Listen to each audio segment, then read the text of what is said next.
Um estudo feito pelo INSPER mostrou que o fim do auxílio emergencial já estaria jogando um contingente enorme de brasileiros à pobreza. A gente tem debatido esse assunto por inúmeras vezes aqui no Bandeirantes Acontece. De que forma a gente pode buscar a equação que tem por objetivo fazer com que as pessoas comam, sobrevivam, e de que forma isso vai ser adequado no orçamento do Estado, uma vez que entramos pelo mês de janeiro, entramos pelo mês de fevereiro, sem nenhum tipo de aparato, nada do cobertor social oferecido ao cidadão na época de pandemia, no pior momento dessa mesma pandemia. Para falar sobre o tema, nós estamos com o Michel Viriato, que é economista do INSPER conosco. Tudo bem, Michel? Como vai?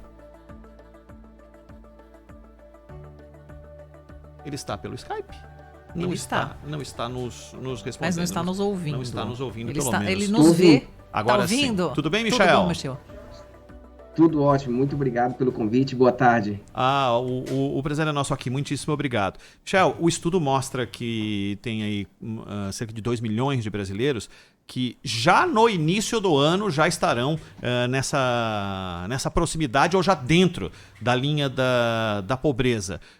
E a pergunta que eu faço e quantos estão por vir? Afinal de contas, não há nenhum sinal ainda de que o auxílio pode chegar e os dias estão se sucedendo com a situação exatamente idêntica à que vivemos, ou talvez até pior da que vivemos no ano passado. Sem dúvida, o auxílio emergencial é fundamental para que as pessoas, neste momento, possam ter, como você bem mencionou, um padrão de vida pelo menos aceitável, né? Mas há de se lembrar que o problema não é o auxílio emergencial, ou seja, o problema é a economia pior, né? Ou seja, o que é preciso ser feito é exatamente propor medidas para melhoria da economia. O auxílio emergencial, como o próprio nome diz, é apenas para cobrir uma emergência. Michel, na verdade, o que a gente fala assim, o auxílio emergencial ele é muito bem-vindo. A pandemia provou isso, né? Teve gente que conseguiu se reerguer com essa ajuda, mas o que ninguém quer mais é aumento de impostos ou incidência, aquilo que a gente fala de vestir um santo despindo o outro. Eu queria que você falasse assim, do ponto de vista prático, como é que funciona? O que o governo teria que fazer para que esse auxílio chegue à população, mas que não onere por um outro lado? Bom, você disse tudo.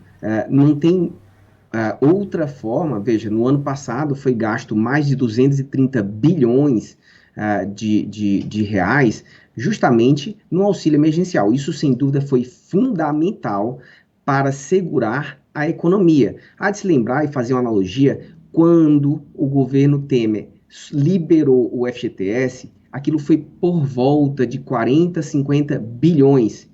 E fez com que a economia tivesse uma melhoria de cerca de 0,4%. Então, 230 bilhões que foi liberado no ano passado, ele com certeza deve ter ajudado provavelmente a economia a não cair mais, ou seja, mais 2% além do que caiu, né? Tem de lembrar que esses 230 bilhões que foram liberados, eles não surgiram do nada. Ou seja, na verdade, você tem que tirar, ou seja, o cobertor é curto, como você mencionou, você tem que tirar de algum lugar, né? Veja, toda a reforma da Previdência que foi aprovada no ano anterior, de 2019, já praticamente foi embora as economias. Então, não tem muito como você dar mais auxílio e não cortar de algum lugar. Esse corte, ele poderia ser de diversos pontos. Um deles poderia, por exemplo, ser, e seria muito bem-vindo, em uma reforma administrativa, né? Viriato, boa tarde. É claro que decisões econômicas, né, elas sempre trazem consequências que muitas vezes as pessoas não enxergam imediatamente. Mas depois o resultado fica claro. E às vezes, surpreendentemente, o resultado não é apenas aquilo que se esperava. Então, há uma discussão, inclusive, outro dia a gente falava aqui sobre um debate que está acontecendo nos Estados Unidos sobre um novo piso nacional de salário, né? Um salário mínimo que, claro, os estados podem estabelecer um valor maior, os municípios, inclusive, dependendo do estado, aquela legislação americana, mas o mínimo seria $15 por hora, já que lá o salário é por hora. E havia uma discussão, mas isso vai produzir desemprego, muita gente vai desempregar, chegaram a calcular 1.300.000 que iriam para a rua. Em compensação, ao argumento de que isso vai fazer com que o comércio venda mais, a indústria vai vender mais. E lá na frente, os governos arrecadarão mais, né? Impostos estaduais, municipais e, claro, impostos federais. E aqui da mesma maneira. Você enfatizou que o auxílio emergencial foi fundamental para que as pessoas pudessem consumir, às vezes, o básico. Os supermercados venderam e venderam muito. Inclusive estão agora sofrendo pela falta do auxílio, porque o consumo caiu, né? E esse cálculo, lá na frente, você dando mais, fazendo que as pessoas tenham pelo menos um mínimo de renda, lá na frente o Estado arrecadará mais, porque haverá mais atividade econômica, haverá mais comercialização de produtos e, portanto, o Estado vai arrecadar mais. Isso compensa o endividamento, porque aumentará a arrecadação no final das contas, ou é impossível fazer esse cálculo e, na verdade, só lá na frente é que se descobre se, do ponto de vista fiscal, valeu a pena? Olha, você está coberto de razão no que você falou, inclusive, eu vou adicionar, o ponto fundamental, ou seja, o ponto principal do auxílio emergencial é você fazer o quê? É você fazer a roda girar, ou seja, o que a gente tinha? Você tinha a economia desacelerando, a economia caindo. Então, o auxílio emergencial ele foi importantíssimo para fazer com que a economia não caísse mais forte. Você tem o auxílio emergencial como uma ferramenta para impulsionar, ou seja, você catalisar o crescimento. Mas não adianta você jogar fermento em um bolo e não ter massa. Ou seja, não ter substância ali para fazer esse bolo crescer. Ou seja, na verdade, não adianta você simplesmente jogar dinheiro e você não dar condições para a economia realmente ela crescer sozinha. Né? Então, esse cálculo não dá para a gente fazer justamente porque você não consegue avaliar hoje e é necessário que aprovem reformas para que a economia comece, ou seja, o auxílio é somente para iniciar um processo, mas as reformas são para que esse processo ele tenha continuidade, que você dê confiança à população, confiança ao empresariado, vem justamente das reformas. E aí a economia lá na frente vai crescer e você tem razão quando você vai acabar arrecadando mais lá na frente e eventualmente compensaria. Mas aliás, se você gastar e não der as condições, então vai ser simplesmente um gasto e a dívida vai ter aumentado. Aliás, o senador Márcio Bittar, né, que foi escolhido nesta quarta-feira relator do orçamento, na instalação da Comissão Mista de Orçamento, ele também dará o parecer sobre aquela PEC emergencial, que traz os gatilhos de ajuste fiscal e tal. E ele está dizendo o seguinte, as reformas são fundamentais e tal, a agenda de reformas é importante, mas as pessoas que precisam comer não vão esperar.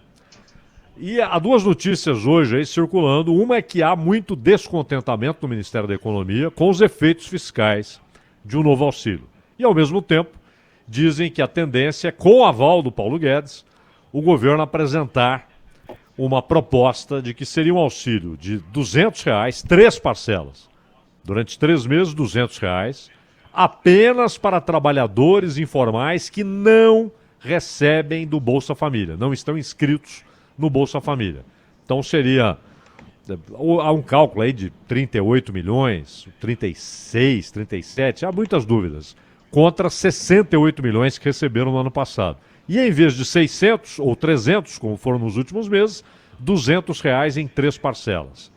Você imagina que, se for isso, 3 parcelas de R$200 só para quem é informal e não é atendido pelo Bolsa Família.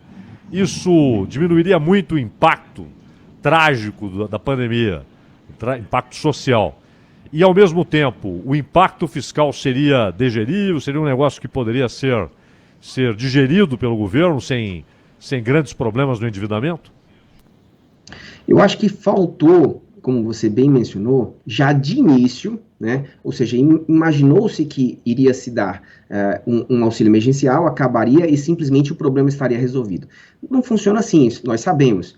Então, faltou criar um procedimento de redução linear, ou seja, que a pessoa fosse ela mesma percebendo que aquele auxílio vem diminuindo e ela fosse tentando repor esse auxílio com algum tipo de trabalho, né? E isso daria mais chance para ela conseguir. Então, sem dúvida, você deveria ter um auxílio caindo, como caiu de 600 para 300 e agora 200, e isso ajudaria bastante essas pessoas, ajudaria a economia, porque essas pessoas vão fazer a roda da economia assim, girar mais rápido, né?